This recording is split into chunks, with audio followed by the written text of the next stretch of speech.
योजने वधन्वानि तन्वशे च एतावन्तश्च भूयाघोषश्चादिशो रुद्रावितस्थिरेते खागुंसहस्रयोजने वधन्वानि तन्वशे नमोऽस्तु रुद्रेभ्यो झेदि विजेखाम्बर्खनिखवः तेभ्यो दश प्राचर्दश दक्षिणा दश प्रते चर्दशोधे चर्दशोर्ध्वाः तेभ्यो नमो अस्तु तेनो बन्धु तेनो मृडयन्तु ते झण्डिमुजस्तनोद्वेष्टितमेघाञ्जम्भे दध्मः नमोऽस्तु रुद्रेभ्यो झे अन्तरिक्षे झेघाम्भातैखवः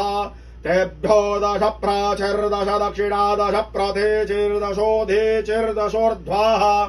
तेभ्यो नमो अस्तु तेनो बन्तु तेनो मृडयन्तु ते झण्डिमुजस्तनोद्वेष्टितमेघाञ्जम्भे दध्मः नमोऽस्तु रुद्रेभ्यो झे पृथिव्यां झेघामन्नमिखवः तेभ्यो दश प्राचिर्दश दक्षिणा दश प्रति चिर्दशोधि चिर्दशोर्ध्वाः तेभ्यो नमो अस्तु तेनो